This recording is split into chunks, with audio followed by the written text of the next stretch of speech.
तो कल हमने पढ़ा था रोगों का वर्गीकरण। आज पढ़ेंगे हम रोगों के बारे में। रोगों के बारे में आज पढ़ेंगे हम विषाणु जनित रोगों के बारे में। विषाणु जनित रोग कौन कौन से, उसका जीवाणु जनित क्या है, मतलब विषाणु क्या है एवं उसके लक्षण क्या है, उपचार क्या है, इसके बारे में पढ़ेंगे हम। विषाणु जनित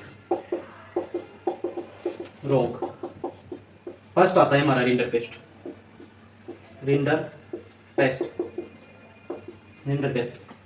यह रोग पेरोमिक्सोवायरस से होता है। इसका वायरस कौन सा है? वायरस तो पेरोमिक्सो वायरस द्वारा होता है।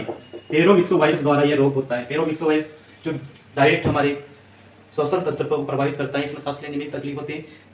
आहार नाल में छाले हो जाती है। इस रोग से आहार नाल में छाले हो जाएंगे तो पशु को क्या करेगा? इसके लक्षण पड़ते हैं। पशु में क्या लक्षण आएंगे पेरोमिक्सो वायरस के द्वारा?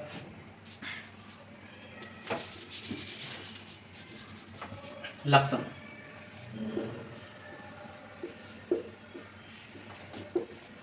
पशु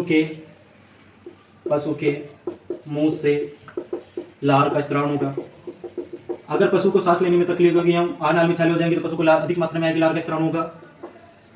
नॉर्मल है, पशु खाना पीना वैसे बंद कर देता है। हर रोग में लिखने की कोई जरूरत नहीं है उसको। पशु खाना पीना बंद कर देता है, पशु का तापमान बढ़ जाएगा। तापमान वैसे बढ़ेगा क्योंकि वायरल डिजीज है।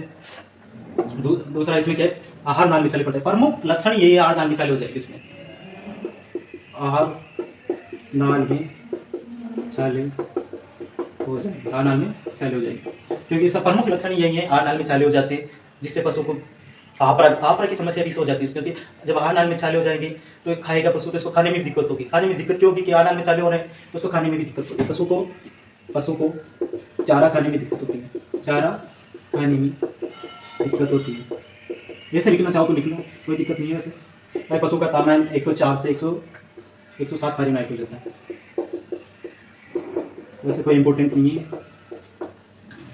ये तो हो गए इसके लक्षण। जैसे लक्षण काफी एक दो और बच रहे हैं, जैसे खाना पीना छोड़ देगा, उसको क्या लिखना है यार? वो सब में आएगा, कॉमन ही है। लक्षण हो गए हमारे। कारण क्या है और होता क्यों है? कारण तो पता चलना चाहिए। कारण ही नहीं पता तो क्या है भाई? जैसे मतलब गंदा पर्स रखना। गंदा मतलब इसको गंदा रखते हैं हम। पशुशाला को गंदा रखने पर,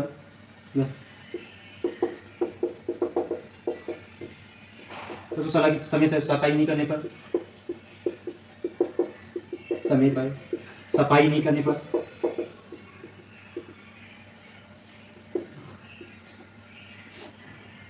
पशु के चारा में संक्रमण के कारण एक पशु से दूसरे पशु में फैल जाता है। एक पशु से दूसरे पशु में फैल जाता है। वैसे ये रोग 2011 में विलुप्त हो चुका है। 2011 में मुक्त कर दिया भारत को। इसको रिंडरपेस्ट से मुक्त है भारत 2011 में। और इसको पढ़ते हैं वैसे भाई पूछ ले सवाल, कहाँ से पूछ सकते हैं। इसके उपचार वैसे आपको पता है कि विषाणु जनित रोग कोई सा भी रोग है उसका कोई उपचार नहीं है। कोई उपचार नहीं है वैसे विषाणु जनित रोग का। तो इसमें हम एंटीबायोटिक जब दे ही देते हैं। एंटीबायोटिक पेनिसिलिन दे देना। Penicillin antibiotic. मुंह में छाले हो रहे हैं तो इसको केमेनोफोर सॉल्यूशन से थोड़ा मुंह को साफ करेंगे। केमेनोफोर सॉल्यूशन बनाएंगे लाल दवा का, इसे लाल दवा बोल देंगे। लाल दवा का सॉल्यूशन बना के इसके मुंह को छालों को धोएंगे। तीसरा, अगर लार आ रही तो लार को रोकने के लिए कौन सा इंजेक्शन लगाते हैं? Atropine sulphate. Atropine injection, atropine sulphate लगाएंगे। दूसरा रोग होता है हमारा एफएमडी। एफएमडी को हिंदी में क्या बोलते हैं? Foot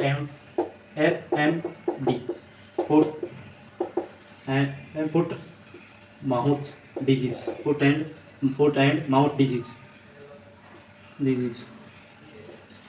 mouth disease. खुरपका है मुंह पका रोग बोलते हैं इसको। खुरपका एवं मुंह पका रोग बोलते हैं। इसको खुरपका या मुंह पका रोग बोलते हैं इसको। ये भी विषाणु जनित बीमारी है। विषाणु द्वारा होने वाला प्रमुख रोग है।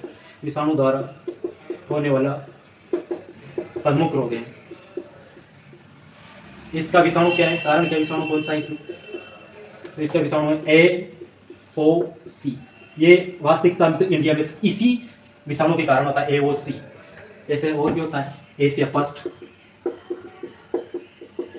सेट 1, सेट 2 और सेट 3। 7 प्रकार के विषाणु होते हैं। 1 2 3 4 5 6 7 हो गए। AOC, Asia first, set 1, set 2, set 3। तो इस रोग में मुंह में एवं पैरों में छाले हो जाते हैं। सबसे पहले पैरों में छाले होंगे, क्योंकि जब पैरों में छाले होंगे ना, तो पैरों में जब मुंह से पैरों को चाटेगा, खुरों को चाटेगा, तो उसका विषाणु वो संक्रमण के द्वारा मुंह में फैल जाता है। इसके लक्षण देख लेते हैं। तापमान से 104 से 107 फ़ारेनहाइट सब में बढ़ेगा। ये तो कॉमन है, इसको कॉमन याद रखना। 104 से 107 फ़ारेनहाइट सब जीवाणु चाहे विषाणु सब में तापमान बढ़ता है। दूसरा, खुरों में छाले हो जाते हैं। प्रमुख यही है, खुरों में छाले हो जाते हैं। तो खुरों में छाले हो जाते हैं, तो खुरों के माध्यम से किस में फैलेंगे? मुंह में। तो मुंह में भी छाले हो जाते हैं, मुंह में छाले हो जाते हैं। जब छाले होंगे तो पशु को खाने में दिक्कत होगी, तो सारा खाने में दिक्कत होती है। लेकिन कोई जितनी पहले में भी आया था, अब पशु को मुंह से लार गिरेगी। कोई छाले हो रहे हैं तो मुंह से लार गिरना ही है, तो पशु के मुंह से लार गिरेगी। ये कोई इंपॉर्टेंट नहीं, इसको याद रखने की जरूरत नहीं। मेन तो ये दो ही है, क्योंकि हमेशा दो ही क्वेश्चन पूछे गए हैं। ये 2018 वाले सुपरवाइजर में पूछा गया है, हमारे एलएसए वाले में पूछा गया है, और अभी 2023 में लेटेस्ट एफएमडी का पूछा गया है। एफएमडी किससे होता है, कौन से वायरस से होता है, अभी पूछा है लेटेस्ट 2023 वाले सुपरवाइजर में क्वेश्चन पूछा है एफएमडी। पशु के मुंह में लार गिरना। मेन तो ये दो ही आते हैं इससे। अब इसका तो उपचार है, इसे वैक्सीनेशन भी करते हैं। इसमें वैक्सीनेशन करते हैं, 2 बार वैक्सीनेशन करते हैं, मई जून एवं अक्टूबर नवंबर में। तो इसका उपचार जैसे विषाणु जनित कोई सा भी रोग, उसका कोई उपचार तो है नहीं। इसको भी हम प्राइमरी ट्रीटमेंट तो करेंगे नहीं, तो इसमें छाले हो रहे हैं तो उसमें ब्लड भी आएगा छाले होंगे तो ब्लड को रोकने के लिए हम क्रोम नामक इंजेक्शन लगा देंगे, क्रोम। और मुंह के छालों को धोने के लिए लाल दवा को मुंह के छालों को धोने के लिए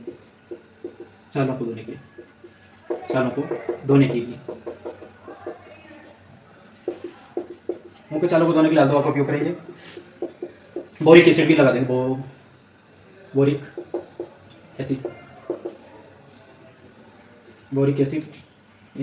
एसिड आती है, लिक्विड फॉर्म में आते हैं, जिसको हम मुंह को छालों को धोने के लिए काम यूज करते हैं, एंटीसेप्टिक का काम करती है।